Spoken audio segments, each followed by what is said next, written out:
A 17-year-old teenager killed this morning in a dramatic car crash. The speeding sports car skidded off a neighborhood street and slammed into trees. 2 other people in the Mustang were injured.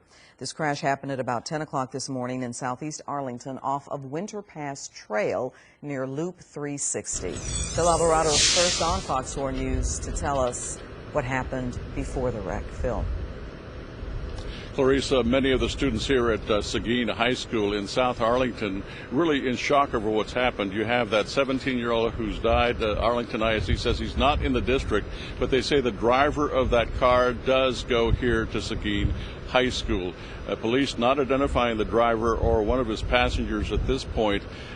People in the neighborhood really amazed at what they saw, a car driving at what seemed like highway speeds in a residential street. You can see the white Ford Mustang because rescue workers cut away some of the brush.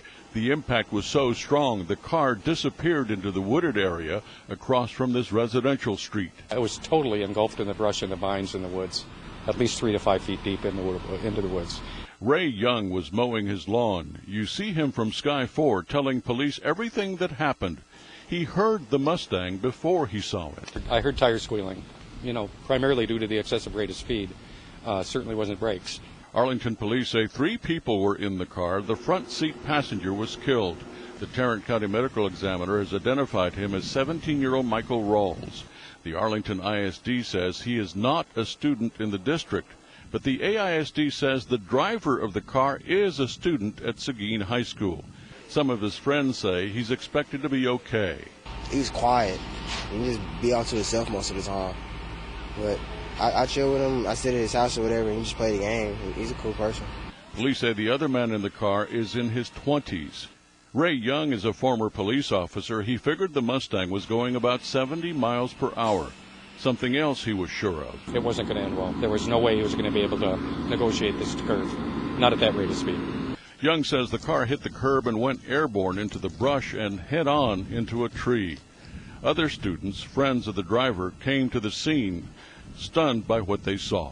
Picking up my friend from in the morning, I just saw it. But, I was really upset. We just gotta be smart what we do now. Friends of the driver say that he also played on the football team here at Seguin High School. Say he had a keen interest in aviation, even planned to go to school to study that. But even his friends now wonder what will happen now. Clarice? Phil, a car going an estimated 70 miles an hour in a residential area, that's just way too scary, and just obviously you can see what can happen with that. Do police have problems with excessive speed in this area? Has this kind of thing happened before? Well, we talked to police and to some of the neighbors in that neighborhood, and they say that over the last 2 or 3 days, they've actually had cases where they saw and heard what seemed to them like street racing. They actually made some reports to police. Now, police say that they have no indication that this car involved in this crash today was ever involved in any street racing. And witnesses who saw what happened today said that there was no street racing involved, nobody following or chasing this car. Just speed that's way too fast. Phil, thank you.